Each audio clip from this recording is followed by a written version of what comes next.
Everyone, welcome to my YouTube channel. आज का जो हमारा टॉपिक है उसमें हम पढ़ेंगे लेबर के बारे में, लेबर की स्टेजेस के बारे में और लेबर के मैनेजमेंट के बारे में। तो चलिए स्टार्ट करते हैं। सबसे पहले आती है लेबर की डेफिनेशन। तो बात करते हैं कि लेबर होता क्या है। तो लेबर में क्या होता है, बहुत सारे सीरीज ऑफ इवेंट्स, ठीक है, बहुत सारे सीरीज ऑफ इवेंट्स जो कि होते हैं जेनिटल ऑर्गन्स के अंदर, किस वजह से, क्यों होते हैं, in an effort to expand the viable product of conception. जो हमने प्रोडक्ट कंसीव किया है, यानी कि जैसे वॉर्म के अंदर फीटस है, प्लासेंटा की मेम्ब्रेन्स हैं। तो ये जो चीजें हैं फीटस के अंदर, जैसे वॉर्म के अंदर जैसे कि फीटस है, प्लासेंटा की मेम्ब्रेन्स है, इन सारी चीजों को वॉर्म से बाहर निकालना, और उसके लिए जो भी चेंजेस होते हैं जेनिटल ऑर्गन्स के अंदर, उस प्रोसेस को हम बोलते हैं लेबर। ठीक है, तो लेबर क्या होता है, सीरीज ऑफ इवेंट्स, बहुत सारे इवेंट्स जो कि होते हैं जेनिटल ऑर्गन्स के अंदर, किस लिए होते हैं, ताकि जो भी वायबल प्रोडक्ट होते हैं जो हमने कंसीव किया, कंसीव करने का जो प्रोडक्ट है, यानी कि जो फीटस है, जो प्लासेंटा की मेम्ब्रेन है, उन सबको वॉर्म से बाहर निकाल सके। किसके थ्रू, वेजाइना के थ्रू, कहाँ निकाल सके, आउटर वर्ल्ड के अंदर निकाल सके, उसको हम बोलते हैं लेबर। तो लेबर की डेफिनेशन हो गई है। लेबर क्या होता है, सीरीज ऑफ इवेंट्स, बहुत सारे इवेंट्स जो जेनिटल ऑर्गन्स के अंदर होते हैं। क्यों होते हैं, ताकि जो प्रोडक्ट हमने कंसीव किया है उसको हम अपनी बॉडी से, वॉर्म से आउटर वर्ल्ड में बाहर निकाल सके, उस प्रोसेस को हम बोलते हैं लेबर। उसके बाद कई बार जो लेबर होता है वो 37 वीक से पहले ही हो जाता है। कई बार जो डिलीवरी होती है वो 37 वीक से पहले ही हो जाती है। उस केस में उस लेबर को हम बोलेंगे प्री टर्म लेबर। प्लस अगर हम बात करें टर्म लेबर की, लेबर जो है वो लेबर जो है वो तीन तरीके से हमें देखने को मिलता है, pre term, term and post term, तीन तरीके से हमें देखने को मिलता है। अगर हम बात करें प्री टर्म की, तो प्री टर्म लेबर वो लेबर होता है जो 37 वीक से पहले होता है। अगर जो डिलीवरी है वो 37 वीक से पहले हो जाती है तो उसको हम बोलते हैं प्री टर्म लेबर। अगर जो डिलीवरी है वो 41 वीक प्लस 6 डेज के मतलब 37 के बाद से लेकर के 41 वीक प्लस 6 डेज तक उसको टर्म में कंसिडर किया जाता है, और more than 41 weeks plus 6 days जो है वो पोस्ट टर्म में कंसिडर किया जाता है। यानी 37 वीक से पहले अगर डिलीवरी हो जाती है तो उसको हम प्री टर्म में कंसिडर करेंगे। 37 से लेकर के 41 वीक प्लस 6 डेज को हम टर्म में कंसिडर करेंगे। मोर देन 41 वीक और प्लस 6 डेज है तो उसको हम पोस्ट टर्म में कंसिडर करते हैं। मोर देन 41 वीक से ज्यादा हो चुके हैं, प्लस 6 डेज ऊपर हो चुके हैं, तो उसको हम पोस्ट टर्म के अंदर कंसिडर करते हैं। आगे चलते हैं लेबर की स्टेजेस। लेबर की 4 स्टेजेस होती है। सबसे पहले हमारे पास आता है फर्स्ट स्टेज। तो फर्स्ट स्टेज जो है वो कब शुरू होती है और कब खत्म होती है, ये बहुत ही इंपॉर्टेंट टॉपिक है, स्टेजेस ऑफ लेबर, जिसके अंदर हमें ये देखने को मिलता है कि कौन सी स्टेज जो है वो कहाँ खत्म होके कहाँ से शुरू हो रही है और कहाँ पे खत्म हो रही है। तो सबसे पहले हमारे पास आता है फर्स्ट स्टेज। फर्स्ट स्टेज जो होती है वो स्टार्ट हो जाती है at the onset of true labour pain. यानी जो लेबर पेन जो है वो 2 तरीके के हैं, जो मैं अभी तुम्हें अगली स्लाइड में बताऊंगी। एक होता है ट्रू लेबर पेन, एक होता है फॉल्स लेबर पेन। तो फर्स्ट स्टेज हम उसी केस में मानेंगे अगर जो लेबर पेन है वो ट्रू लेबर पेन है। ट्रू लेबर पेन के क्या क्या साइंस होते हैं वो भी मैं अभी बताऊंगी तुम्हें। तो अगर जो है ट्रू लेबर पेन होता है, जैसे ही ट्रू लेबर पेन स्टार्ट होगा वहां से हमारी फर्स्ट स्टेज जो है वो स्टार्ट हो जाती है, और खत्म कहाँ होती है, फुल डायलेशन ऑफ सर्विक्स। यानी जो सर्विक्स है, जब सर्विक्स पूरी तरीके से डायलेट हो जाता है, कंप्लीट डायलेशन होती है 10 सेंटीमीटर तक। तो जब ट्रू लेबर पेन स्टार्ट होगा वहां से लेकर के जब जो सर्विक्स है वो फुल्ली डायलेट हो जाएगा, यानी 10 सेंटीमीटर तक डायलेशन हो जाएगी, उस केस में वो स्टेज जो होती है वो फर्स्ट स्टेज होती है। यानी फर्स्ट स्टेज जो है वो कब शुरू हो रही है, फर्स्ट स्टेज शुरू होती है हमारी ट्रू लेबर पेन शुरू हुआ, वहां से लेकर के खत्म कहाँ होती है, जब जो सर्विक्स है वो पूरी तरीके से डायलेट हो जाता है, वहां पर वो खत्म हो जाती है। अगर हम टाइम की बात करें कि जो फर्स्ट स्टेज है उसका एवरेज टाइम कितना होता है, तो वो प्रीमी ग्रेविडा और मल्टी ग्रेविडा में अलग अलग होता है। अब बात आती है प्रीमी ग्रेविडा क्या होता है। प्रीमी ग्रेविडा होता है जो फर्स्ट टाइम प्रेगनेंसी कंसीव करता है, उसको हम बोलते हैं प्रीमी ग्रेविडा। और मल्टी ग्रेविडा होता है जिसने पहले प्रेगनेंसी कंसीव कर रखी होती है, जिसके पहले बच्चे होते हैं, उसको हम बोलते हैं मल्टीग्रेविडा। तो जो प्रीमीग्रेविडा, जिसने पहली बार कंसीव किया है, जिसकी पहली डिलीवरी है, उसको हम प्रीमीग्रेविडा बोल रहे हैं। तो उसके अंदर जो फर्स्ट स्टेज है वो अगर हम एवरेज देखें तो 12 घंटे तक चलती है। जो फर्स्ट स्टेज है वो 12 घंटे की होती है। वहीं अगर हम बात करें मल्टी पैरा की, तो इसके अंदर जो स्टेज होती है वो प्रीमी से हाफ यानी 6 आवर्स तक, इसकी पहली स्टेज जो है वो 6 आवर्स तक चलती है। ठीक है, प्रीमी ग्रेविडा जो फर्स्ट टाइम कंसीव करा है, जिसने पहली प्रेगनेंसी है जिसकी, उसके अंदर जो फर्स्ट स्टेज है वो 12 आवर्स की होती है। और जो मल्टी ग्रेविडा होती है, जिसने पहले भी डिलीवर कर रखा है बेबी, उसके अंदर जो फर्स्ट स्टेज होती है वो 6 आवर्स तक की होती है। फिर हम बात करते हैं सेकंड स्टेज की। सेकंड स्टेज जो है वो स्टार्ट होती है फुल डायलेशन ऑफ सर्विक्स से, यानी कि जब सर्विक्स है, फर्स्ट स्टेज में सर्विक्स जो है वो पूरा डायलेट हो चुका है। जैसे ही सर्विक्स पूरा कंप्लीटली डायलेशन हो चुका, उसके बाद सेकंड स्टेज स्टार्ट हो जाती है। तो जो सेकंड स्टेज है वो स्टार्ट होती है फुल डायलेशन ऑफ सर्विक्स से, और खत्म कहां होती है? एक्सपल्जन ऑफ फीटस, यानी जब फीटस की डिलीवरी हो जाती है तब हमारी सेकंड स्टेज जो है वो खत्म हो जाती है। ठीक है, यानी फर्स्ट स्टेज जो थी वो हमारी कहां खत्म हुई? जहां पर सर्विक्स पूरी तरीके से डायलेट हो गया था। तो जहां पर सर्विक्स पूरी तरीके से डायलेट हो गया है, उसके बाद सेकंड स्टेज जो है वो स्टार्ट हो जाती है। तो सेकंड स्टेज जो है वो स्टार्ट हो रही है, कंप्लीट डायलेशन हो चुका है सर्विक्स वहां से, और खत्म कहां पर होगी? जो फीटस है वो उसका एक्सपल्जन हो चुका है from the birth canal. Birth canal में से यानी यूट्रस में से जो बच्चा है, बच्चे की डिलीवरी हो चुकी है, बच्चा बाहर आ चुका है, तब हमारी सेकंड स्टेज जो है वो खत्म हो जाती है। फिर हम बात करते हैं थर्ड स्टेज की। तो थर्ड स्टेज जो है वो हमारी स्टार्ट हो रही है, जहां पर हमारी पिछली स्टेज खत्म हुई है वहां से हमारी नेक्स्ट स्टेज जो है वो स्टार्ट हो जाती है। तो थर्ड स्टेज हमारी स्टार्ट हो रही है कि फीटस जो है, फीटस का एक्सपल्जन हो चुका है, वहां से लेकर के जब प्लासेंटा और प्लासेंटा की मेम्ब्रेन का भी एक्सपल्जन हो जाता है, वहां पर हमारी थर्ड स्टेज जो है वो खत्म हो जाती है। यानी थर्ड स्टेज जो है वो हमारी स्टार्ट कहां से हो रही है? फीटस जो है, जैसे ही फीटस का एक्सपल्जन हुआ, जैसे ही फीटस की डिलीवरी हो गई है, वहां से थर्ड स्टेज स्टार्ट हो जाती है, और प्लासेंटा की मेम्ब्रेन की डिलीवरी होने तक वो स्टेज रहती है। जैसे ही प्लासेंटा और प्लासेंटा की मेम्ब्रेन डिलीवर हो जाती है, थर्ड स्टेज वहां पर कंप्लीट हो जाती है। लास्ट आती है हमारी फोर्थ स्टेज। जो फोर्थ स्टेज होती है ये ऑब्जर्वेशन स्टेज होती है। इसके अंदर हम क्या करते हैं? 1 घंटे तक जो है पेशेंट को ऑब्जर्व किया जाता है एक्सपल्जन के बाद। जब प्लासेंटा एक्सपेल आउट हो चुका, प्लासेंटा बाहर निकल चुका है, उसके बाद हम 1 घंटे तक मदर को ऑब्जर्व करते हैं, और ये हमारी होती है फोर्थ स्टेज। तो इसी तरीके से ये हमारी स्टेजेस थी लेबर की, first, second, third, fourth, 4 stages होती है। तो सबसे पहले हमने पढ़ा था फर्स्ट स्टेज के बारे में कि हमारी जो फर्स्ट स्टेज होती है वो स्टार्ट कहाँ हो रही है और खत्म कहाँ हो रही है। ये पता होना चाहिए कि कहाँ स्टार्ट हो रही है और कहाँ खत्म हो रही है। तो जो हमारी फर्स्ट स्टेज है वो लेबर पेन से शुरू होती है और फुल डायलेशन ऑफ सर्विक्स पे खत्म हो जाती है। जैसे ही एक जो प्रेग्नेंट लेडी है उसको लेबर पेन स्टार्ट होगा, वहां से फर्स्ट स्टेज स्टार्ट होती है, और जैसे ही उसका सर्विक्स जो है वो फुली डायलेट हो जाएगा, यानी 10 सेंटीमीटर तक डायलेट हो जाएगा, वहां पर हमारी जो फर्स्ट स्टेज है वो खत्म हो जाएगी, जिसका एवरेज टाइम प्रीमी ग्रेविडा में 12 घंटे का होता है, मल्टी ग्रेविडा में 6 घंटे का होता है। प्रीमी का मतलब जो फर्स्ट टाइम डिलीवरी कर रहा है, मल्टी ग्रेविडा जिसकी पहले डिलीवरी कभी हो चुकी है। जो सेकेंड स्टेज होती है वो हमारी होती है जब जो सर्विक्स जो है वो पूरी तरीके से डायलेट हो चुका है, वहां से शुरू होगी और कहां पर खत्म होती है? जहां पर फिटस को एक्सपल्जन यानी बेबी की डिलीवरी होने के बाद हमारी सेकंड स्टेज जो है वो कंप्लीट हो जाएगी। जैसे ही फिटस डिलीवर हो जाएगा, सेकंड स्टेज जो है वहां पे खत्म हो जाएगी। तो सेकंड स्टेज हमारी स्टार्ट हो रही है full dilation of the cervix. Cervix के डायलेशन से शुरू होगी, मतलब सर्विक्स पूरी तरीके से डायलेट हो चुका है फर्स्ट स्टेज में। जैसे ही सर्विक्स पूरी तरीके से डायलेट हो जाएगा, हमारी सेकंड स्टेज स्टार्ट हो चुकी है। तो हमारा फुल डायलेशन ऑफ सर्विक्स से एंड कहां पर हो जाएगा? जैसे ही बर्थ कैनाल से फिटस की डिलीवरी हो जाएगी, वहां पर हमारी सेकंड स्टेज खत्म हो जाएगी। जैसे ही डिलीवरी हो जाएगी वैसे ही हमारी थर्ड स्टेज जो है वो स्टार्ट हो जाती है। ये बिगिन होती है फिटस की डिलीवरी पे, ये फिटस डिलीवर हो चुका है, उसके बाद थर्ड स्टेज स्टार्ट होगी और कहां पर खत्म हो जाएगी? जैसे ही प्लासेंटा और मेम्ब्रेन बाहर आ जाएंगे वैसे ही थर्ड स्टेज भी खत्म हो जाती है। वहीं अगर हम बात करें फोर्थ स्टेज की, तो जो फोर्थ स्टेज होती है वो ऑब्जर्वेशन स्टेज होती है।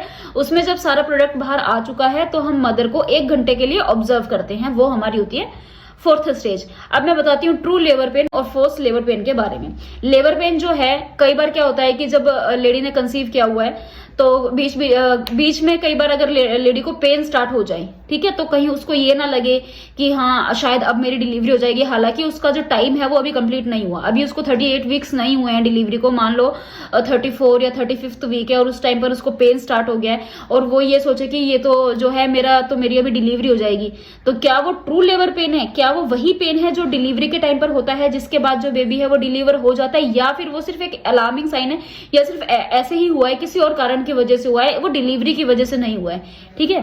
तो ट्रू लेबर पेन और फॉल्स लेबर पेन में डिफरेंस इसीलिए पता होना बहुत जरूरी है, ताकि ये पता चल सके कि जो पेशेंट को जो पेन हो रहा है वो ट्रू है या फॉल्स। क्या वो वही पेन है जो कि डिलीवरी के टाइम पर होता है, जो ये डिनोट करता है कि अभी के अभी जो है बच्चा डिलीवर होने वाला है, हमें पेशेंट को एडमिट करना है, या फिर नॉर्मल सा पेन है जो नॉर्मल ड्यूरिंग द प्रेगनेंसी हो जाता है। इसका मतलब ये नहीं है कि अभी पेशेंट की डिलीवरी होने वाली है। तो ट्रू लेबर पेन वो लेबर पेन होता है जिसमें जो पेशेंट है वो डिलीवरी, मतलब उसकी डिलीवरी हो सकती है, वो डिलीवरी उसकी कॉन्ट्रैक्शन स्टार्ट हो चुकी है, उसको कभी भी डिलीवरी हो सकती है, वो होता है true labour pain. False labour pain ये वो पेन होता है जो सिर्फ पेन तो ऐसा ही होगा जैसे मान लो लेबर पेन हो रहा है, लेकिन वो फॉल्स होता है, वो सच में वो पेन नहीं होता है जिससे जिसकी वजह से मतलब डिलीवरी हो जाए, वो वाला पेन नहीं होता है, उसको हम बोलते हैं फॉल्स लेबर पेन। मतलब झूठा साइन होता है लेबर पेन का कि हाँ जैसे डिलीवरी हो जाएगी, एक झूठा साइन होता है वो। तो ट्रू लेबर पेन को हम कैसे एग्जामिन करते हैं? पेन जो ट्रू लेबर पेन होगा वो कहां पर फील होता है? वो लोअर एब्डोमेन में फील होगा, जो हमारा एब्डोमेन है उसके लोअर पार्ट में फील होता है। और ट्रू लेबर पेन हमेशा बैक और थाइज में रेडिएट करता है, यानी जो दर्द है वो पेट के निचले हिस्से में होगा और वहां से वो बैक की तरफ और हमारी थाइज की तरफ रेडिएट करेगा वो जो पेन, जो ट्रू लेबर पेन होगा वो। लेकिन वही अगर हम बात करें फॉल्स लेबर पेन की, तो फॉल्स लेबर पेन भी होता तो हमारे लोअर एब्डोमेन में ही है, यानी हमारा जो लोअर एब्डोमेन से नीचे वाला एरिया लोअर एब्डोमेन होता तो ये वहां पे ये, लेकिन ये कहीं पर रेडिएट नहीं करेगा। तो सबसे इंपॉर्टेंट साइन तो यही हो गया कि भाई ट्रू लेबर पेन और फॉल्स लेबर पेन का पता कैसे चलेगा? तो अगर मदर को पेन हो रहा है और वो जो पेन है वो बैक की तरफ और थाइस की तरफ रेडिएट कर रहा है, तो हम बोल सकते हैं कि हाँ पेशेंट को ट्रू लेबर पेन हो रहा है। लेकिन अगर जो पेशेंट है उसको पेन तो हो रहा है लोअर एब्डोमेन में, लेकिन वो पेन कहीं पर भी रेडिएट नहीं कर रहा, वो सिर्फ एक ही जगह पे हो रहा है, जहां उसको हो रहा है बस वहीं हो रहा है, वो कहीं पर रेडिएट नहीं कर रहा है, कहीं ट्रांसफर नहीं हो रहा पेन, तो उस केस में वो जो पेन होता है वो फॉल्स लेबर पेन होता है, पहला साइन।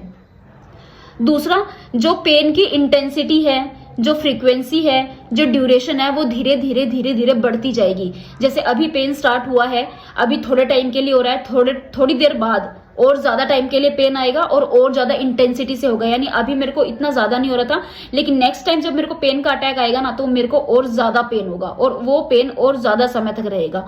उसके बाद जब थर्ड एपिसोड आएगा तो और ज्यादा टाइम के लिए रहेगा पेन, और पेन की इंटेंसिटी यानी वक्त के साथ साथ धीरे धीरे जो पेन की इंटेंसिटी होगी ना वो बढ़ती जाएगी। यानी अभी कम पेन हो रहा है, फिर और ज्यादा पेन होगा, फिर और ज्यादा पेन होगा, फिर और ज्यादा पेन होगा। अभी कुछ सेकंड्स के लिए हो रहा था, फिर वो थोड़े और ज्यादा सेकंड्स के लिए होगा, फिर वो और ज्यादा सेकंड्स के लिए होगा। अभी जो है बहुत देर से पेन हो रहा है, जब धीरे धीरे वो जल्दी पेन होने लग जाएगा। अभी पहले जो है वो हर 1 घंटे में हो रहा था, फिर हर आधे घंटे में होगा, फिर हर 15 मिनट में होगा। तो इस तरीके से इसकी इंटेंसिटी, फ्रीक्वेंसी और इसका जो ड्यूरेशन है वो जो है बढ़ता ही रहेगा। और रेगुलर कॉन्ट्रैक्शंस होंगी, यूट्राइन कॉन्ट्रैक्शंस, जो कॉन्ट्रैक्शंस होंगी यूट्रस के अंदर वो रेगुलर कॉन्ट्रैक्शंस होंगी, और उसी कॉन्ट्रैक्शन की वजह से जो पेन की इंटेंसिटी है, फ्रीक्वेंसी है, वो बढ़ती रहती है। लेकिन जो फॉल्स लेबर पेन होता है उसके अंदर जो कॉन्ट्रैक्शंस होती है वो रेगुलर नहीं होती, वो इररेगुलर कॉन्ट्रैक्शन होती है, रेगुलर कॉन्ट्रैक्शन नहीं होती है, ठीक है। अगर हम बात करें ट्रू लेबर पेन की, तो जो हमारे यूट्राइन कॉन्ट्रैक्शंस है वो कितनी होनी चाहिए? तो 10 मिनट में 3 कॉन्ट्रैक्शन होती है, ठीक है। तब हम बोलते हैं कि ट्रू लेबर पेन है। 10 मिनट में 3 कॉन्ट्रैक्शंस होती हैं, और हर मतलब 10 मिनट में 3 कॉन्ट्रैक्शन हो रही है, और हर कॉन्ट्रैक्शन कितने टाइम तक लास्ट करती है? तो 45 मिनट तक लास्ट करती है। हर जो कॉन्ट्रैक्शन है वो 45 मिनट तक लास्ट करती है। अगर मान लो 10 मिनट में मोर देन 5 कॉन्ट्रैक्शंस हो गई, जैसे नॉर्मल तो क्या है, नॉर्मल तो ये है कि भाई 10 मिनट में जो है 3 कॉन्ट्रैक्शन होनी चाहिए। लेकिन मान लो अगर जो पेशेंट है उसको 5 से ज्यादा कॉन्ट्रैक्शन हो रही है, तो उस कंडीशन को हम बोलते हैं टैकीसिस्टोल, उस कंडीशन को हम बोलते हैं टैकीसिस्टोल। लेकिन अगर पेशेंट को जो कॉन्ट्रैक्शन है वो 3 से भी कम हो रही है, तो उसको हम बोलते हैं हाइपोस्टिमुलेशन, यानी स्टिमुलेशन जो है वो कम है, हाइपोस्टिमुलेशन। तो अगर 10 मिनट में 3 कॉन्ट्रैक्शन है तो उसको हम नॉर्मल मानते हैं। अगर 5 से ज्यादा कॉन्ट्रैक्शन हो रही है तो उस केस में हम उसको बोलते हैं टैकीसिस्टोल, और अगर 3 से कम कॉन्ट्रैक्शन हो रही है तो उस केस में हम बोलते हैं हाइपोस्टिमुलेशन। ये हो गया हमारा कॉन्ट्रैक्शन का। नेक्स्ट आता है ट्रू लेबर पेन का साइन होता है शू प्रेजेंट होता है, ठीक है, शू प्रेजेंट होता है। अब शू क्या होता है अभी मैं बता रही हूँ, ठीक है। ये शू जो है ये ट्रू लेबर पेन में प्रेजेंट होता है, फॉल्स लेबर पेन में नहीं होता है। उसके बाद डायलेशन की अगर मैं बात करूं, ट्रू लेबर पेन में मैंने अभी ऊपर जैसे तुम्हें फर्स्ट स्टेज बताई थी, सर्विक्स की डायलेशन स्टार्ट हो जाती है। तो ट्रू लेबर पेन के अंदर जो सर्विक्स है, सर्विक्स की डायलेशन होती है। ये सबसे मोस्ट इंपॉर्टेंट फैक्टर है, ये सबसे मोस्ट इंपॉर्टेंट फैक्टर है। मान लो जो पेशेंट है वो तुम्हारे पास आया कि भाई मुझे जो है एब्डोमेन, लोअर एब्डोमेन में पेन हो रहा है, और मान लो रेडिएट का उसने बोला भाई हो रहा है बैक में या थाइस में, लेकिन जब तुमने उसका सर्विक्स का एग्जामिनेशन किया तो सर्विक्स डायलेट हो रखा है, मतलब 1 सेंटीमीटर डायलेशन है या 2 सेंटीमीटर डायलेशन है, तो उस केस में तो अभी उसका डिलीवरी का टाइम है। अगर सर्विक्स की डायलेशन शुरू हो गई है दैट मीन्स कि पेशेंट की डिलीवरी अभी हो जाएगी। तो ये मोस्ट इंपॉर्टेंट फैक्टर होता है ट्रू लेबर पेन का, कि इसके अंदर जो डायलेशन है वो प्रेजेंट होती है, लेकिन जो फॉल्स लेबर पेन है उसमें डायलेशन नहीं होती है। नेक्स्ट आता है बैग ऑफ वाटर और मेम्ब्रेन प्रेजेंट होती है। बैग ऑफ वाटर से यहाँ मतलब है एमनियोटिक फ्लूइड, ठीक है। जो बेबी होता है, बेबी के चारों तरफ एमनियोटिक फ्लूइड प्रेजेंट होता है। तो जो ट्रू लेबर पेन होता है उसमें एमनियोटिक फ्लूइड प्रेजेंट होता है, ठीक है, जो कि प्रेगनेंसी के टाइम पर बेबी को जो है मतलब सेफ रखता है, सिक्योर रखता है। प्रेगनेंसी के टाइम पर एक बलून टाइप में होता है जिसमें फ्लूइड भर रखा होता है और अंदर बेबी होता है, वो बेबी के आसपास में भर रखा होता है ताकि बेबी को प्रोटेक्ट कर सके, बाहर किसी भी जर्क से, किसी भी शॉक से बेबी को प्रोटेक्ट कर सके, इस वजह से होता है। तो ये बैग ऑफ जो वाटर है, इसको हम एमनियोटिक फ्लूइड को ही हम बैग ऑफ वाटर बोलते हैं। ये भी बच्चों के अंदर प्रेजेंट होगा, ये साइन होता है ट्रू लेबर पेन का, लेकिन फॉल्स के अंदर ये सब नहीं होता है, ठीक है। एक ये चीज होती है कि अगर ट्रू लेबर पेन है ना तो तुम उसको अनीमा या सिडेशन दोगे तो वो रिलीव नहीं होगा उससे, लेकिन अगर फॉल्स लेबर पेन है ना उसको अगर हम अनीमा या सिडेशन दे देंगे तो वो उससे रिलीव हो जाएगा। लेकिन ट्रू लेबर पेन जो है वो अनीमा या सिडेशन से रिलीव नहीं होता है, फॉल्स लेबर पेन जो है वो इससे रिलीव हो जाएगा। अच्छा, मैं तुम्हें बताती हूँ शू के बारे में भी, डायलेशन के बारे में भी और बैग ऑफ वाटर के बारे में भी। ये फिर नेक्स्ट टॉपिक आता है हमारा स्टेजेस ऑफ लेबर, ठीक है। तो स्टेजेस ऑफ लेबर में अब हम एक एक स्टेज जो है उसके बारे में हम पढ़ेंगे। तो सबसे पहले हमारी आती है फर्स्ट स्टेज। फर्स्ट स्टेज में अगर हम बात करें तो फर्स्ट स्टेज के अंदर 3 फेजेस होती हैं, ठीक है। जो फर्स्ट स्टेज है, फर्स्ट स्टेज में 3 फेजेस होती है, जिसमें सबसे फर्स्ट होती है लेटेंट फेज, फिर सेकंड आएगी हमारी एक्टिव फेज और तीसरी आती है हमारी ट्रांजिशन फेज। तो सबसे पहले हम बात करते हैं लेटेंट फेज की।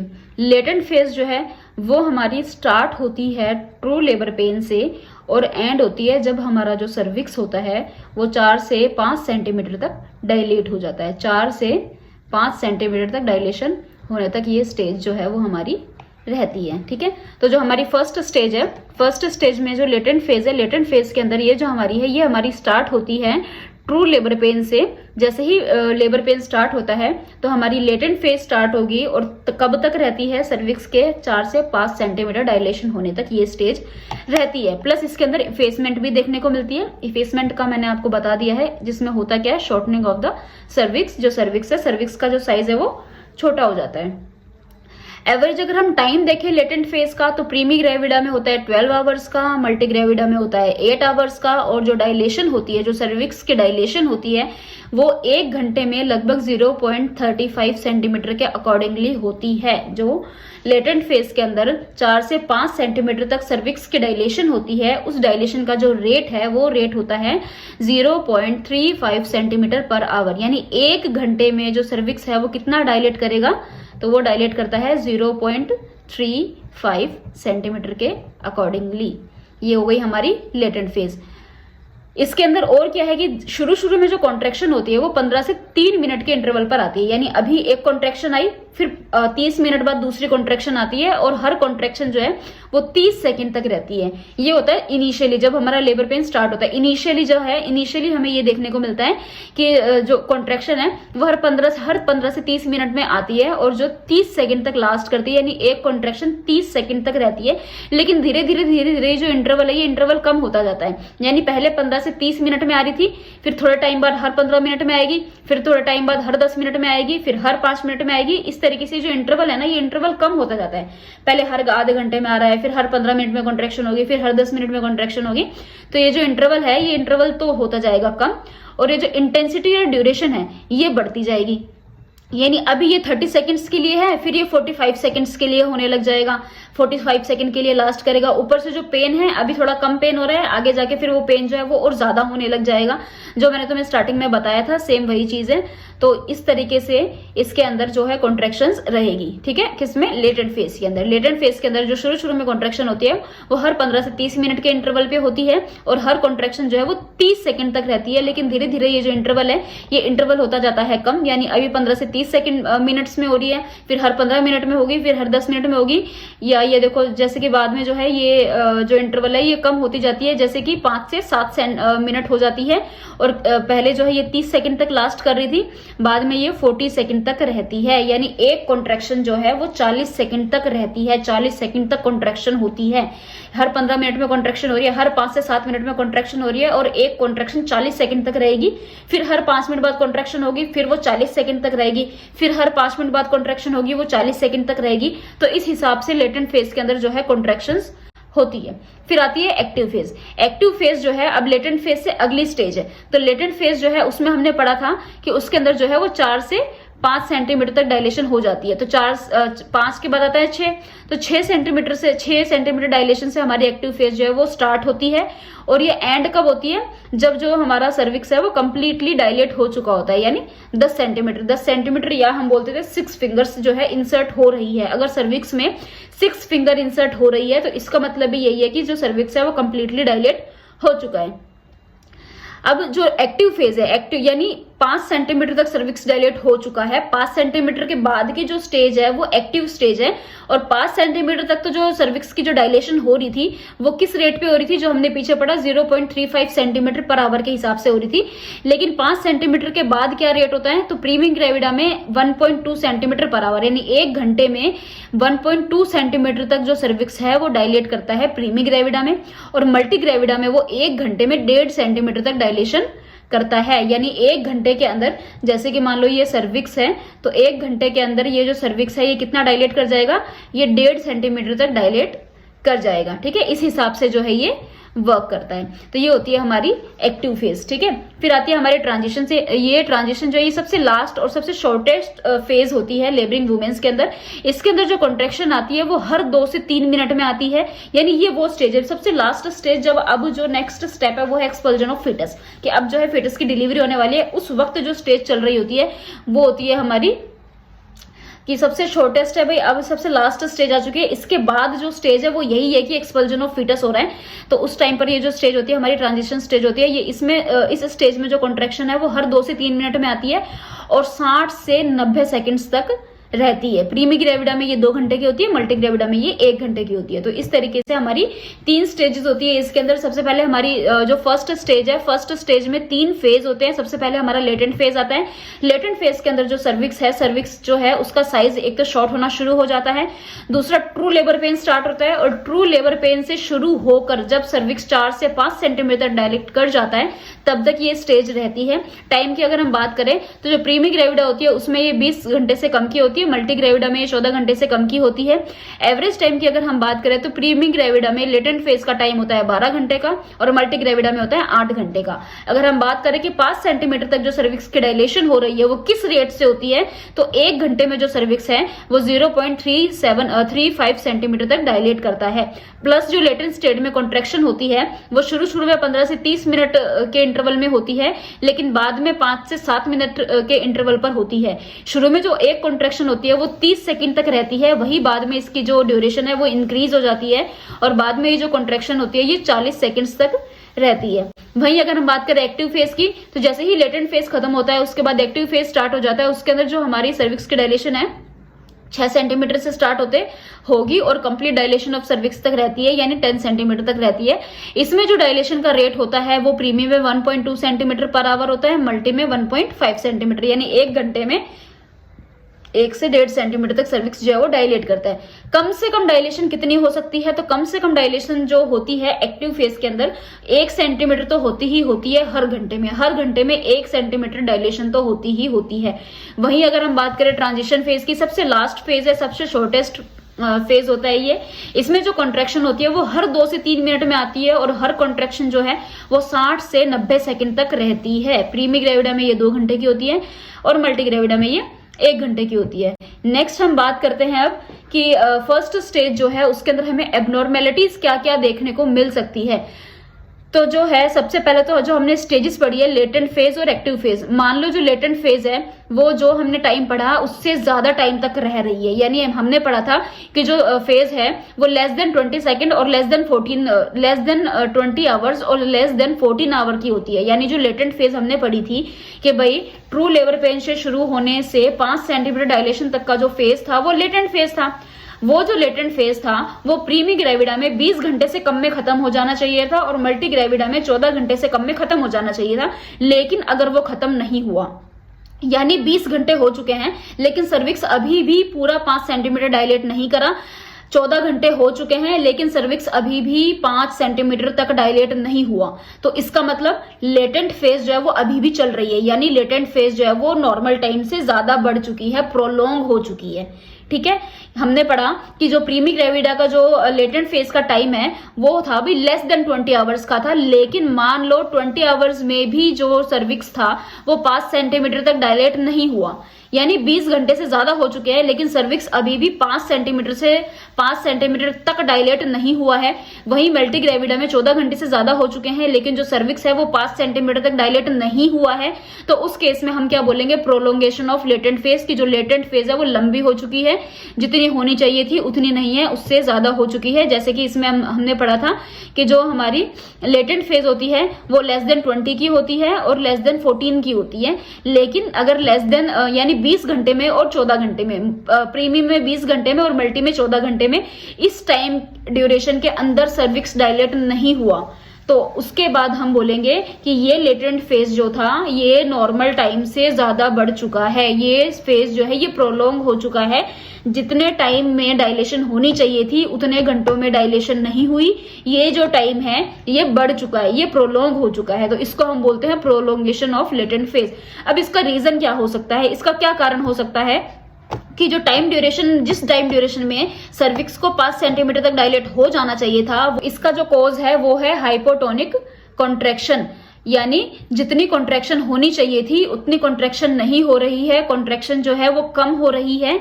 जो हमने ट्रू लेबर पेन वाली स्लाइड में पढ़ा था, हाइपोटोनिक कॉन्ट्रैक्शन, ठीक है, जितनी कॉन्ट्रैक्शन होनी चाहिए उतनी कॉन्ट्रैक्शन नहीं हो रही है, कम कॉन्ट्रैक्शन हो रही है, तो उस केस में जो लेटेंट फेज है वो प्रोलॉन्ग हो जाएगा, क्योंकि अगर कॉन्ट्रैक्शन नहीं होगी तो सर्विक्स का डायलेशन भी नहीं होगा। जब कॉन्ट्रैक्शन होती है तभी जो हमारा सर्विक्स है उसकी डायलेशन होती है।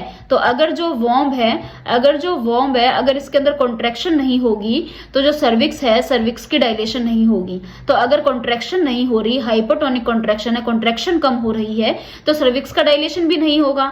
तो ये जो स्टेज है ये हमारी हो जाती है प्रोलोंगेशन ऑफ लेटेंट फेज। तो अभी इसका मैनेजमेंट कैसे कर सकते हैं, तो इसका मैनेजमेंट करने के लिए पेशेंट को हम रेस्ट करने के लिए बोलते हैं, ठीक है, उसको हम रेस्ट करने के लिए बोलते हैं, साथ में हम उसको 15 mg मोर्फिन देते हैं IM रूट से, ठीक है, 15 mg मोर्फिन देते हैं IM रूट से। तो ये होता है इसका मैनेजमेंट। तो लेटेंट फेज में हमने क्या पढ़ा कि भाई जो लेटेंट फेज है वो शुरू होती है लेबर पेन से और वो खत्म हो जाती है जब जो सर्विक्स है वो 5 सेंटीमीटर तक डायलेट हो जाता है। लेकिन जो है सर्विक्स अगर 5 सेंटीमीटर तक डायलेट नहीं हुआ उतने टाइम में, जितने टाइम में उसको हो जाना चाहिए था, तो उसके बाद हम उसको बोलते हैं प्रोलोंगेशन ऑफ लेटेंट फेज, की जो लेटेंट फेज है वो लंबी हो चुकी है। जिसका कारण क्या हो रहा है कि जो कॉन्ट्रैक्शन है वो कॉन्ट्रैक्शन जो है वो बहुत कम आ रही है, जितनी कॉन्ट्रैक्शन आनी चाहिए उतनी कॉन्ट्रैक्शन नहीं आ रही है। तो कॉन्ट्रैक्शन कम आने की वजह से जो सर्विक्स होता है वो सर्विक्स डायलेट नहीं होता, वो नहीं खुलता। तो ये कारण होता है इसका लेटेंट फेज का। तो इसके लिए हम पेशेंट को रेस्ट करने के लिए बोलते हैं, प्लस उसको मोर्फिन दे देते हैं 15 mg IM रूट से। अब आती है एक्टिव फेज की अबनॉर्मलिटी। तो एक्टिव फेज जो है, एक्टिव फेज में हमने पढ़ा था कि एक्टिव फेज स्टार्ट होती है 6 सेंटीमीटर से, यानी 5 सेंटीमीटर तक तो डायलेट हो चुकी है, 5 सेंटीमीटर के बाद से स्टार्ट होती है, 10 सेंटीमीटर तक चलती है।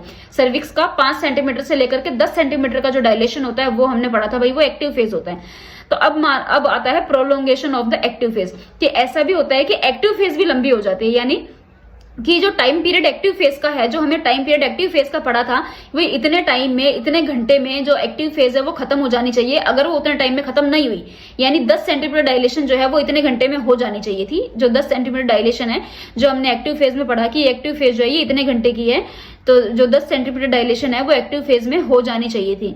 यानी ये देखो ये हमारी एक्टिव फेज हम पढ़ रहे हैं। Prolongation of the cervical dilation less than 1 hour for 4 our.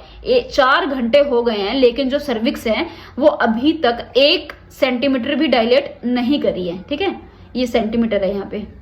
ठीक है, अगर जो सर्विक्स है 4 घंटे हो चुके हैं, 4 घंटों में सर्विक्स जो है वो अभी 1 सेंटीमीटर भी डायलेट नहीं हुआ, तो इस केस में हम इसको बोलते हैं कि एबनॉर्मल जो एक्टिव फेज है वो प्रोलोंग हो चुकी है। इसका भी मोस्ट कॉमन कोज सेम वही है कि जो हमारी कॉन्ट्रैक्शंस है वो बहुत कम आ रही है, यानी 10 मिनट में सिर्फ 3 से भी कम कॉन्ट्रैक्शन आ रही है। 10 मिनट में 3 से भी कम कॉन्ट्रैक्शन आती है, उसको हम हाइपोटोनिक यूट्राइन कॉन्ट्रैक्शन बोलते हैं। इस केस में हमें क्या करना पड़ता है, artificial rupture of membrane. Membrane जो होती है, मेम्ब्रेन को हमें खुद से रप्चर करवाना पड़ता है।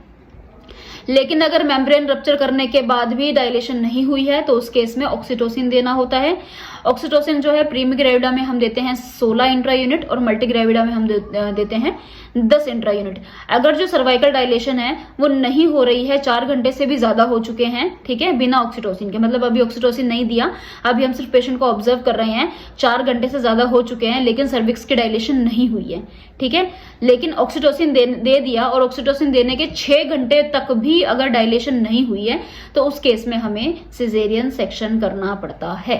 ठीक है, उस केस में हमें सिजेरियन सेक्शन करना पड़ता है।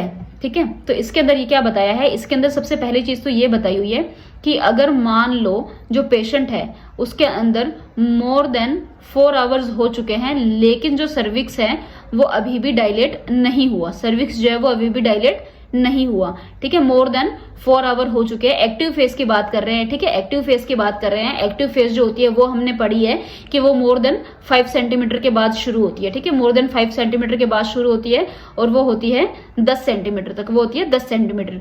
अभी ये जो 5 से 10 सेंटीमीटर डायलेशन इसका होना था ये हो ही नहीं रहा है। ठीक है, 4 घंटे से ज्यादा हो चुके हैं, 4 घंटे से ज्यादा हो चुके हैं लेकिन अभी भी जो सर्विक्स जो लेटेंट फेज में उसको जितना होना चाहिए था उतना ही है, उसके आगे उसकी डायलेशन हो ही नहीं रही है। उसके आगे वो 6 सेंटीमीटर उसको होना चाहिए था, वो डायलेट हो ही नहीं रहा, उसकी डायलेशन हो ही नहीं रही है, 4 घंटे से ज्यादा हो चुके हैं। तो इस केस में हम क्या बोलेंगे कि जो एक्टिव फेज है वो प्रोलॉन्ग हो चुकी है। ठीक है, 4 घंटे से ज्यादा हो चुके हैं लेकिन अभी तक जो सर्विक्स है वो 1 सेंटीमीटर भी आगे नहीं बढ़ा, जो सर्विक्स है वो 1 सेंटीमीटर भी आगे नहीं बढ़ा है, 4 घंटे से ज्यादा हो गए हैं। 5 सेंटीमीटर तक लेटेंट फेज में जो है 5 सेंटीमीटर तक लेटेंट फेज में जो है डायलेशन हो चुकी थी, अब वो एक्टिव फेज में आ चुका है। एक्टिव फेज में आए हुए उसको 4 घंटे हो चुके हैं लेकिन अभी भी जो उसका सर्विक्स है वो 1 सेंटीमीटर भी डायलेट नहीं हुआ है, तो इस केस में हम बोलते हैं प्रोलोंगेशन ऑफ एक्टिव फेज, पहली बात।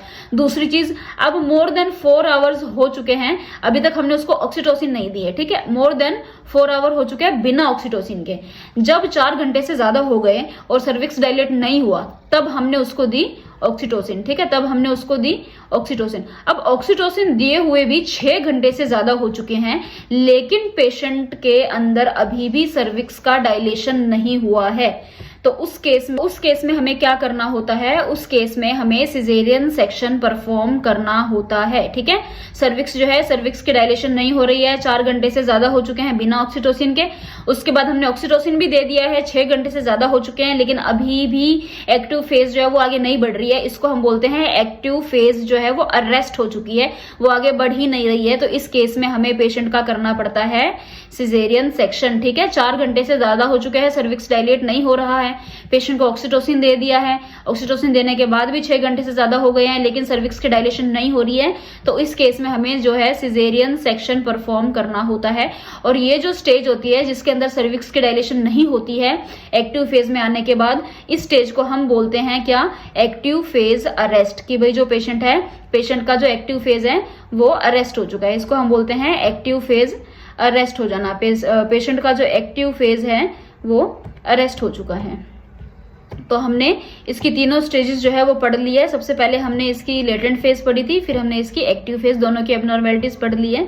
ठीक है, तो हमने जो लेटेंट फेज है उसके अंदर हमने क्या पढ़ा, उसके अंदर हमने ये पढ़ा कि अगर जो टाइम है, मतलब लेटेंट फेज के अंदर जो है, लेटेंट फेज के अंदर जो डायलेशन थी वो 5 सेंटीमीटर तक हो जानी चाहिए थी, लेकिन अगर वो 5 सेंटीमीटर तक नहीं हुई जितने समय में उसको होनी चाहिए थी उतने समय में, यानी नॉर्मली उसको 20 घंटे में हो जाना चाहिए था, 14 घंटे में हो जाना चाहिए था, लेकिन वो नहीं हुई, तो उसको हम बोलते हैं prolongation of the latent phase की लेटेंट फेज जो है वो बढ़ चुकी है। तो इसके ट्रीटमेंट के लिए हम 15 mg मॉर्फिन दे देते हैं और पेशेंट को रेस्ट करने के लिए बोलते हैं।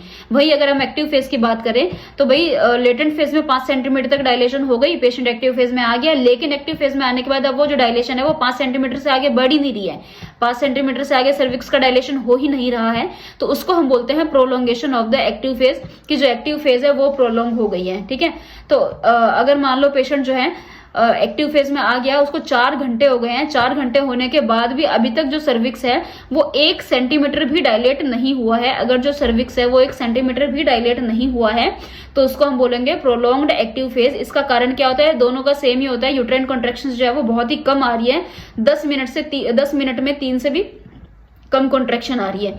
इस केस में क्या करना होता है, आर्टिफिशियली हम जो मेम्ब्रेन है उसको रप्चर करवाते हैं, उसको ऑक्सीटोसिन दे देते हैं।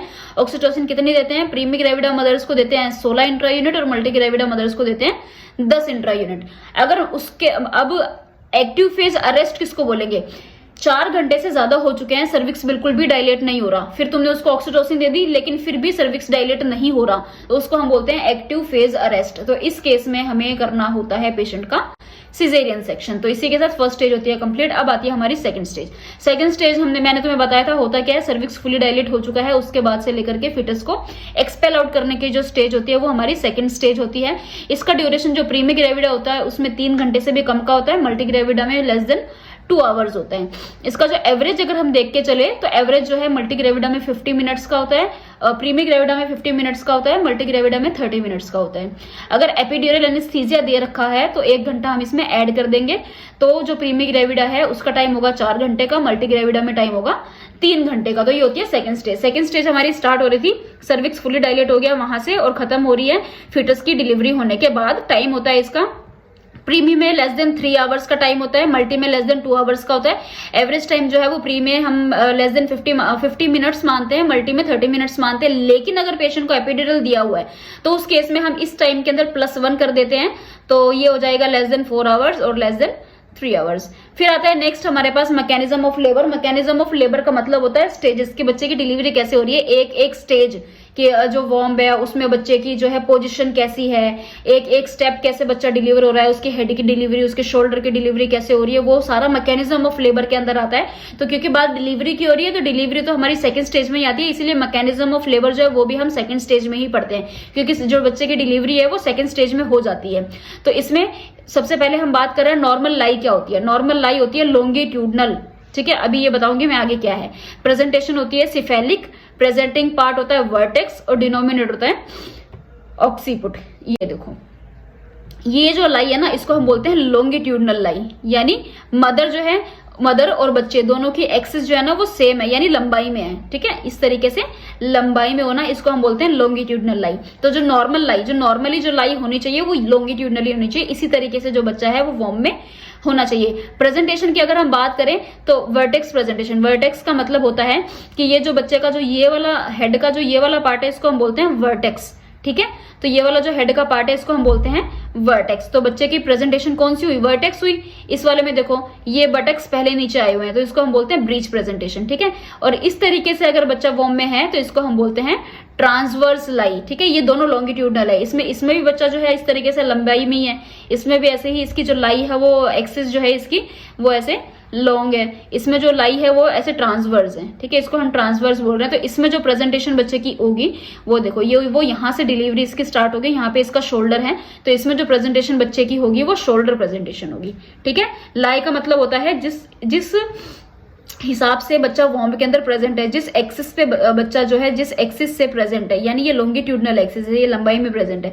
प्रेजेंटेशन का मतलब होता है कौन सा पार्ट जो है वो यहाँ लोअर सेगमेंट के अंदर आया हुआ है, ये लोअर सेगमेंट है, लोअर सेगमेंट में बेबी का कौन सा हिस्सा जो है इंगेज हुआ है उसको हम उसके प्रेजेंटेशन बोल देते हैं। इसमें वर्टेक्स है, इसमें ब्रीच है और इसके अंदर जो है शोल्डर है, इसके अंदर शोल्डर है, ठीक है। अब इसमें देखो, इसमें ये जैसे ये पेल्विक एरिया, ये जो है ये हमारा पूरा पेल्विक एरिया, इसमें जो बच्चा है बच्चे का सबसे पहले मुंह आया हुआ है तो इसको हम बोलेंगे फेस प्रेजेंटेशन है।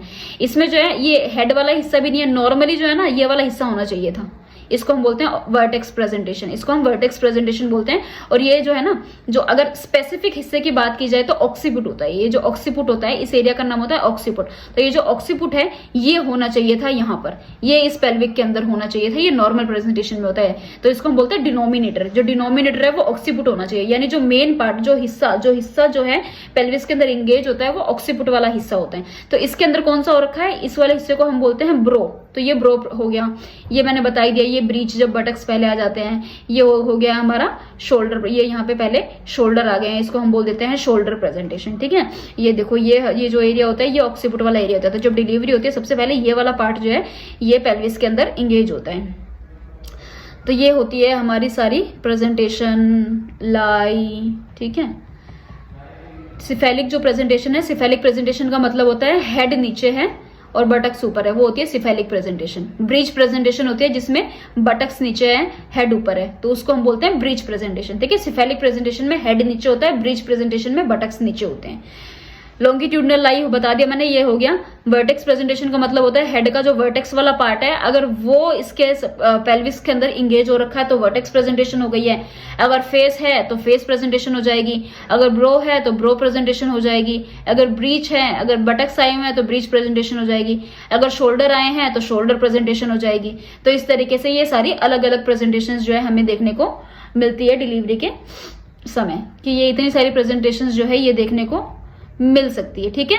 ये हो गई वर्टेक्स, क्योंकि ये वाला हिस्सा जो है इसको हम वर्टेक्स बोल रहे थे। ये फेस आया हुआ है इसलिए इसको फेस प्रेजेंटेशन बोल रहे हैं। इसमें ये ब्रो एरिया आया हुआ है क्योंकि वर्टेक्स तो ये पीछे वाला एरिया होता है, यहाँ पे ये एरिया जो है इसको हम ब्रो एरिया बोल देते हैं। तो ये ब्रो प्रेजेंटेशन हो गई, बटक्स आ गए तो ये ब्रीच प्रेजेंटेशन हो गई, यहाँ पर जो है ये शोल्डर प्रेजेंटेशन हो गई है, ठीक है। फिर आता है मैकेनिज्म ऑफ लेबर। तो लेबर के मैकेनिज्म की अगर हम बात करते हैं, सबसे पहला जो है, सबसे पहली स्टेज होती है इंगेजमेंट। इंगेजमेंट का मतलब होता है कि जैसे ये जो बेबी है, ये जो बेबी का हेड है ये इसके पेल्विस एरिया के अंदर इंगेज हो गया, यानी अटैच हो चुका है। जो पेल्विक एरिया है और जो बेबी का हेड है वो आपस में इंगेज हो चुके हैं, अटैच हो चुके हैं, इसको हम बोलते हैं इंगेजमेंट, ठीक है। सबसे पहले तो जो हेड है वो फ्लोट कर रहा है, इंगेजमेंट होने से पहले जो हेड है वो ऊपर की तरफ होता है, ठीक है, फ्लोट कर रहा होता है। फर्स्ट स्टेज जब आती है लेबर की, डिलीवरी की, तो उस टाइम पर जो बेबी का हेड है वो इंगेज हो चुका होता है जो हमारी पेल्विस कैविटी होती है उसके अंदर, ठीक है।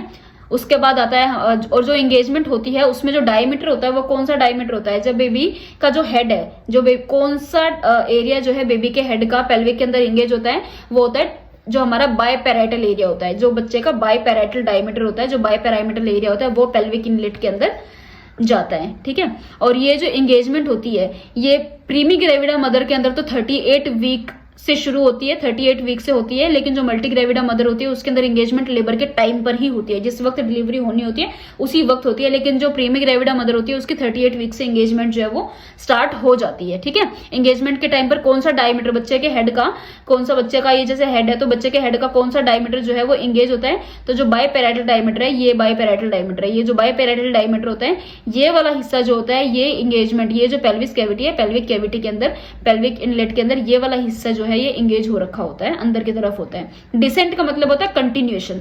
डिसेंट जो है, डिसेंट एक ऐसी स्टेज है जो पूरी मैकेनिज्म ऑफ लेबर में चलती है, क्योंकि इसका मतलब होता है कंटिन्यू, आगे आगे आगे आगे आगे बढ़ते रहना, आगे बढ़ते रहना। तो ये जो डिसेंट वाली स्टेज है ये थ्रू आउट द प्रोसेस चलता रहता है, ठीक है। फिर होता है फ्लेक्शन। जैसे अब ये वाली स्टेज देखो और ये वाली स्टेज देखो, ठीक है। जो बच्चा जो है इसमें फ्लैक्स की पूरी तरीके से फ्लेक्शन हो गई है, लेग्स की फ्लेक्शन हो गई है, हेड देखो, हेड के ऐसे नीचे ये एकदम पूरी तरीके से फ्लेक्स हो चुका है, ठीक है। ये होते हैं फ्लेक्स, यानी जो बच्चा होता है पूरी तरीके से फ्लेक्शन की पोजीशन में आ जाता है, ठीक है। फिर डिसेंट होता रहता है।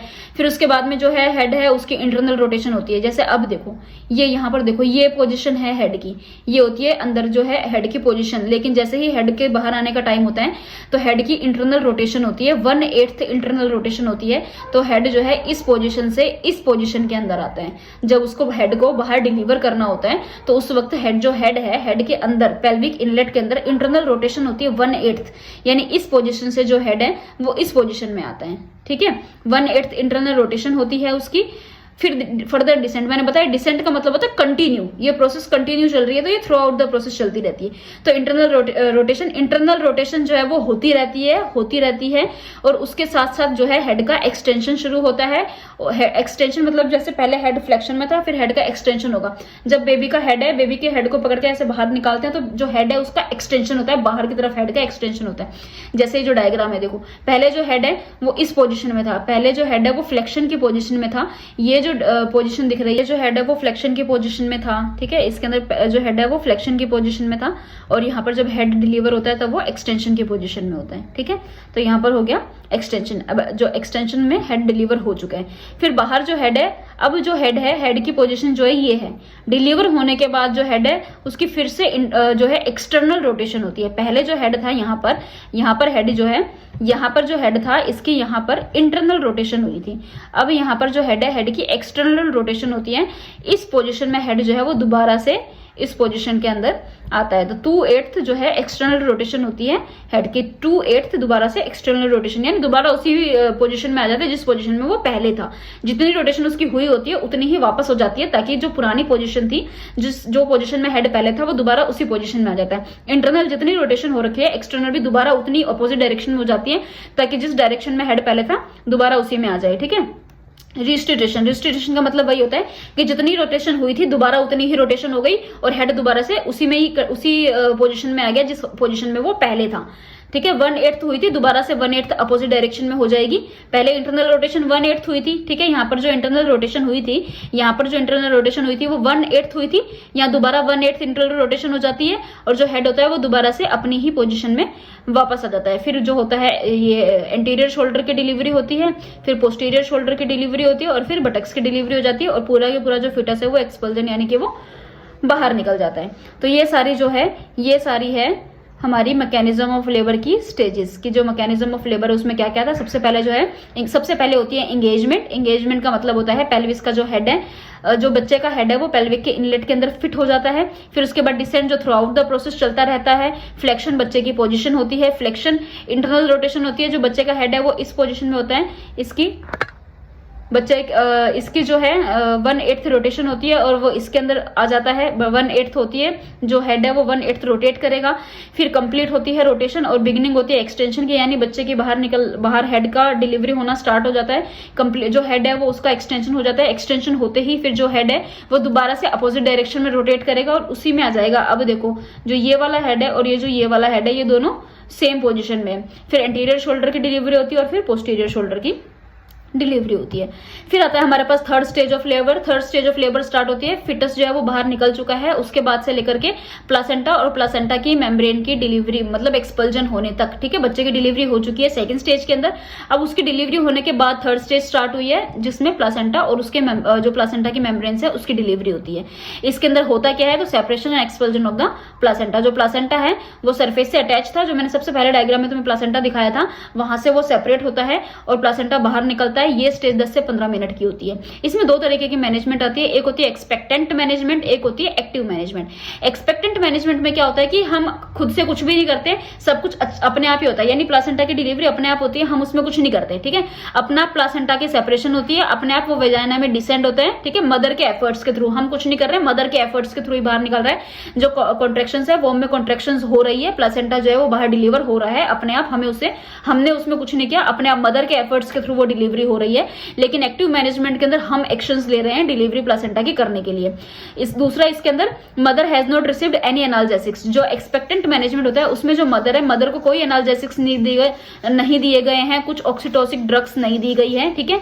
एक्सपेक्टेंट की ड्यूरेशन 10 से 15 मिनट की होती है, लेकिन एक्सपेक्टेंट मैनेजमेंट के अंदर रिस्क रहता है पीपीएच होने का, पोस्ट पार्टम हेमरेज, यानी डिलीवरी के बाद जब प्लासेंटा की डिलीवरी होती है उसके बाद एक्सेसिव ब्लड लॉस होने का रिस्क रहता है। साथ में रिस्क रहता है एमएमआर का, ठीक है, साथ में रिस्क रहता है एमएमआर का, मैटरनल मोर्टिलिटी रेट। जो मैटरनल मोर्टिलिटी यानी जो मदर की डेथ रेट ज्यादा होता है, क्योंकि अगर ब्लड लॉस ज्यादा होगा तो मदर के डेथ होने के जो रिस्क है वो भी इंक्रीज हो जाते हैं। तो ये होता है एक्सपेक्टेंट के। लेकिन अगर मान लो अगर हम असिस्ट करते हैं, अगर हम प्लासेंटा की डिलीवरी कराने के लिए, तो उसमें जो है चांस ब्लड लॉस के बहुत कम होते हैं और जो एमएमआर है, एमएमआर के चांस भी बहुत कम होते हैं, ठीक है, एमएमआर के चांस भी बहुत ही कम होते हैं। तो ये होता है एक्सपेक्टेंट। एक्सपेक्टेंट का मतलब होता है हमने कुछ एफर्ट्स नहीं लगाए, मदर के खुद के एफर्ट्स है जिसकी वजह से प्लासेंटा की डिलीवरी हो रही है। ये मदर के खुद के एफर्ट्स है, मदर के कॉन्ट्रेक्शंस हो रही है, मदर के खुद के एफर्ट्स की वजह से प्लासेंटा की जो है डिलीवरी हुई है, प्लासेंटा जो है वो बाहर निकल रहा है। इसके अंदर कोई एनाल्जेसिक नहीं दे रखा होता है, कोई ऑक्सीटोसिक ड्रग्स नहीं दे रखी होती है, 10 से 15 मिनट का होता है, लेकिन इसके अंदर ब्लड लॉस होने के बहुत ज्यादा चांसेस होते हैं, पोस्टपार्टम हेमरेज होने का रिस्क रहता है जिसकी वजह से मदर की डेथ भी हो सकती है। लेकिन जो एक्टिव मैनेजमेंट है इसके अंदर हम प्लासेंटा की डिलीवरी करवाते हैं, तो ये 5 से 10 मिनट का होता है। इसके अंदर जो है हम मदर को ऑक्सीटोसिन भी देते हैं और इसमें ब्लड लॉस होने का बहुत ज्यादा कम खतरा रहता है और इसमें मदर की डेथ के चांसेस भी बहुत कम होते हैं। दोनों, अगर हम दोनों स्टेजेस की ड्यूरेशन की बात करें तो अगर 30 मिनट से ज्यादा हो जाए, जो अभी हमने ये दोनों स्टेज पढ़ी, एक्सपेक्टेंट वाली और एक्टिव वाली, ये जो दोनों स्टेज है, अगर ये दोनों स्टेज जो है 30 मिनट से ज्यादा हो चुके हैं लेकिन अभी तक प्लासेंटा डिलीवर नहीं हुआ, तो उस स्टेज को हम बोलते हैं prolong third stage of labour. ठीक है, वैसे 30 मिनट में हो जाना चाहिए था, 30 मिनट से ज्यादा हो चुके हैं लेकिन अगर अभी तक प्लासेंटा डिलीवर नहीं हुआ तो उसको हम बोलते हैं prolong third stage. Third stage जो है वो ज्यादा लंबी हो चुकी है। जो प्लासेंटा जहां से सेपरेट होता है, यानी मदर का सरफेस और प्लासेंटा का सरफेस, जैसे कि ये मदर का सरफेस है, यहाँ से प्लासेंटा जो है वो अटैच हो रखा है, तो ये जो प्लासेंटा सेपरेट होता है ये किस कारण से होता है, तो वो होता है यूट्राइन कॉन्ट्रैक्शंस की वजह से। ठीक है, मदर के वॉर्म में जो यूट्राइन कॉन्ट्रैक्शंस होती रहती है उसकी वजह से जो प्लासेंटा है वो सेपरेशन होता है। तो मेन कारण जो होता है वो प्लासेंटा के सेपरेशन का वो होता है यूट्राइन कॉन्ट्रैक्शंस। ठीक है, वो होता है यूट्राइन कॉन्ट्रैक्शंस। अब मैं तुम्हें बताती हूँ कौन से टाइप की डिलीवरी की वजह से कितना जो है ब्लड लॉस होता है। ठीक है, तो जो वेजाइनल डिलीवरी होती है जिसको हम बोलते हैं नॉर्मल डिलीवरी, ठीक है, उसके अंदर जो ब्लड लॉस होता है वो होता है लेस देन 500 ml। उसके अंदर जो ब्लड लॉस होता है वो होता है लेस देन 500 ml। अगर जो ब्लड लॉस है वो 500 ml या 500 ml से ज्यादा हो रहा है तो उसको हम पोस्टपार्टम हेमरेज में कंसिडर करते हैं। पोस्टपार्टम हेमरेज का मतलब क्या होता है, डिलीवरी के बाद बहुत ज्यादा ब्लड लॉस होना। कितना ब्लड लॉस होना, तो नॉर्मल डिलीवरी में 500 से ज्यादा और सिजेरियन सेक्शन में 1000 से ज्यादा, उसको हम बोलते हैं पोस्टपार्टम हेमरेज। ठीक है, डिलीवरी के बाद में ब्लड लॉस का होना जो है उसको हम पोस्टपार्टम हेमरेज बोलते हैं। कितना ब्लड लॉस, तो नॉर्मल डिलीवरी में 500 से ज्यादा और सिजेरियन डिलीवरी में 1000 से ज्यादा ब्लड लॉस का होना पोस्टपार्टम हेमरेज कहलाता है। ठीक है, तो वेजाइनल डिलीवरी जो होती है जिसको हम नॉर्मल डिलीवरी बोलते हैं, उसमें जो ब्लड लॉस है वो लेस देन 500 ml तक नॉर्मल माना जाता है, लेकिन 500 या 500 से ज्यादा हो रहा है तो उसको हम बोलते हैं पोस्टपार्टम हेमरेज। जो सिजेरियन सेक्शन होता है जिसको हम बोलते हैं ऑपरेशन से डिलीवरी होना, ठीक है, उसमें जो है जो नॉर्मल अगर बोला जाए कितना ब्लड लॉस होता है तो लेस देन 1000 ml होता है, लेकिन 1000 या 1000 ml से ज्यादा का ब्लड लॉस होता है तो उसको हम बोलते हैं पोस्टपार्टम हेमरेज। अगर सिजेरियन सेक्शन के साथ साथ हिस्टेक्टमी भी की गई है, हिस्टेक्टमी का मतलब है रिमूवल ऑफ यूट्रस, यानी जो बच्चादानी है उसको बाहर भी निकाला गया है, यूट्रस को रिमूव भी किया गया है सिजेरियन सेक्शन के साथ साथ, तो नॉर्मल 1500 ml से कम ब्लड लॉस होता है, लेकिन अगर 1500 से ज्यादा ब्लड लॉस हो रहा है तो उसको हम पोस्टपार्टम हेमरेज बोलते हैं। अगर ट्विंस डिलीवरी है, अगर दो बच्चे हैं, दो बच्चों की डिलीवरी हुई है, ट्विन डिलीवरी हुई है, तो उसमें कितना ब्लड लॉस होता है, तो less than 1000 ml blood loss होता है। अगर 1000 या 1000 से ज्यादा ब्लड लॉस हुआ है तो उसको हम बोलते हैं पोस्टपार्टम हेमरेज। तो ये सारी कंडीशंस अगर है तो इनको हम बोलेंगे पोस्टपार्टम हेमरेज। अगर इतना ब्लड लॉस हो रहा है तो इसको हम बोलते हैं पोस्टपार्टम हेमरेज। अब आता है थर्ड स्टेज जो है, हम इसको मैनेज कैसे करेंगे। जो थर्ड स्टेज होती है उसको हम कैसे मैनेज करते हैं, यानी प्लासेंटा की डिलीवरी हो गई है, हम कैसे थर्ड स्टेज को मैनेजमेंट करेंगे। तो सबसे पहले हमें जो है यूट्रोटोनिक एजेंट्स देने होते हैं। एक्टिव मैनेजमेंट की बात कर रहे हैं, मैंने तुम्हें 2 तरीके की मैनेजमेंट बताई थी कि जो मैनेजमेंट है वो दो तरीके की होती है, जिसमें मैंने बताया था एक्सपेक्टेंट में हमें कुछ नहीं करना होता है, उसमें मदर के एफर्ट्स की वजह से प्लासेंटा डिलीवर होता है, और एक्टिव मैनेजमेंट थी जिसमें हमें जो है प्लासेंटा की डिलीवरी करानी होती है। तो हम एक्टिव मैनेजमेंट पढ़ रहे हैं कि एक्टिव मैनेजमेंट कैसे होती है, यानी हम कैसे प्लासेंटा की डिलीवरी करवाते हैं। तो पेशेंट को हम जो है यूट्रोटोनिक एजेंट्स देते हैं, ये सबसे इंपॉर्टेंट होता है। यूट्रोटोनिक एजेंट जो है वो पेशेंट को इंजेक्ट किए जाते हैं। यूट्रोटोनिक एजेंट का मतलब है पेशेंट को एक तो ऑक्सीटोसिन दी जाती है, ये फर्स्ट लाइन ड्रग होती है पीपीएच को मेंटेन करने के लिए। प्लासेंटा की डिलीवरी होने के बाद ब्लड लॉस होने का बहुत ज्यादा रिस्क रहता है, पोस्टपार्टम हेमरेज होने का रिस्क रहता है, इसीलिए पेशेंट को ऑक्सीटोसिन दिया जाता है ताकि पेशेंट को पोस्टपार्टम हेमरेज ना हो। ठीक है, तो पोस्टपार्टम हेमरेज को रोकने के लिए अगर पूछा जाए फर्स्ट लाइन ड्रग कौन सी है तो वो होती है ऑक्सीटोसिन। कितनी देते हैं, 10 इंट्रा यूनिट देते हैं, आईवी इन्फ्यूजन से देते हैं। अगर ऑक्सीटोसिन अवेलेबल नहीं है तो उस केस में मिथर्जिन भी दे देते हैं। मिथर्जिन जो होती है, ये ध्यान रखना कि अगर पहले पेशेंट की सिजेरियन सेक्शन से डिलीवरी हुई है तो उस केस में मिथर्जिन नहीं देंगे, या अगर ट्विन प्रेगनेंसी है, अगर ट्विन डिलीवरी हो रही है, ट्विन प्रेगनेंसी है, उस केस में भी हम मिथर्जिन नहीं देते हैं। अगर नॉर्मल है, अगर नॉर्मल डिलीवरी हो गई है और सिंगल प्रेगनेंसी है तो उसी केस में हम जो है मिथर्जिन दे सकते हैं। ठीक है, फिर उसके बाद में आता है हमारा और कौन सी चीजें हैं जो आप इसमें आइनोट्रोपिक एजेंट, यूट्रोटोनिक एजेंट में दे सकते हो? वो होता है, एक देते हैं हम कार्बिप्रोस्ट, ठीक है, कार्बिप्रोस्ट भी देते हैं हम। कार्बिप्रोस्ट जो अगर पेशेंट को अस्थमा है तो उस केस में कॉन्ट्राइंडिकेट होता है।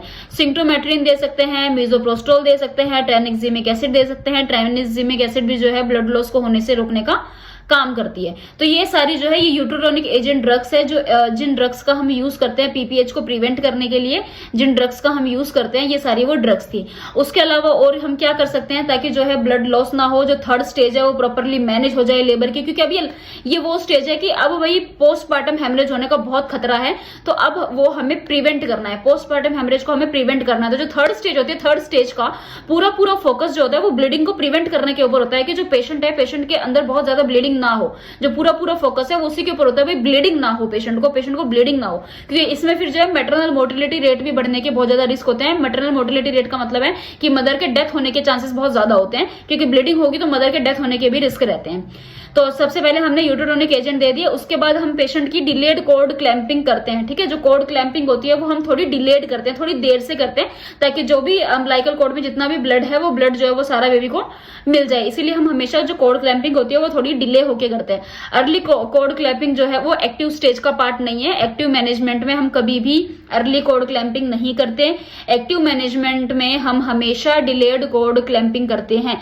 लेकिन कुछ कंडीशंस ऐसी है जिस कंडीशन में हमें अर्ली क्लैंप भी कई बार करना पड़ता है, जैसे कि फॉर एग्जांपल अगर जो बच्चा है, बच्चे को कोई कार्डियक एब्नॉर्मेलिटी है, ठीक है, तो उस केस में हम फटाफट कॉर्ड को कट करते हैं, फटाफट कॉर्ड को क्लैंप करते हैं, ताकि बच्चे को जितनी जल्दी हो सके उतनी जल्दी हम उसको केयर प्रोवाइड कर सके। उसके अलावा अगर बच्चे को न्यूनेटल रिसक्सिटेशन की जरूरत है, उस टाइम पर भी फटाफट कॉर्ड क्लैंपिंग की जाती है, ताकि बच्चे को हम रिसक्सिकेट कर सके। उसके अलावा अगर जो मदर है वो RH नेगेटिव है, तो उस केस में भी हमें फटाफट कॉर्ड क्लैंप करना होता है, क्योंकि वरना जो एंटीबॉडीज होती है वो बच्चे की बॉडी के अंदर एंटर हो जाएगी और बच्चे की बॉडी में एंटीजन एंटीबॉडी रिएक्शन हो जाएगा, क्योंकि मदर का ब्लड ग्रुप नेगेटिव है लेकिन बच्चे का ब्लड ग्रुप पॉजिटिव है। तो अगर मदर का ब्लड बच्चे में चला गया तो बच्चे की बॉडी में एंटीजन एंटीबॉडी रिएक्शन हो जाएगी और बच्चे की डेथ भी हो सकती है। इसलिए RH नेगेटिव के केस में भी हम कॉर्ड क्लैंपिंग जो है वो बहुत जल्दी कर देते हैं। उसके अलावा बर्थ एस्फाइक्सिया, अगर बच्चे को सांस की कोई भी समस्या है, उस केस में हमें फटाफट कॉर्ड क्लैंप करके बच्चे को केयर प्रोवाइड करनी होती है, ठीक है। इसका रीजन यही है कि फटाफट क्लैंप क्यों करते हैं, अर्ली क्लैंपिंग करते हैं, ताकि जितनी जल्दी हो सके उतनी जल्दी हम बच्चे को केयर प्रोवाइड कर सके। तो नॉर्मल कंडीशन अगर पूछा जाए कि भाई नॉर्मली जो कॉर्ड क्लैंपिंग होती है वो अर्ली होती है तो डिलेड होती है, अर्ली होती है या डिलेड होती है, तो नॉर्मली डिलेड कॉर्ड क्लैंपिंग की जाती है एक्टिव मैनेजमेंट में।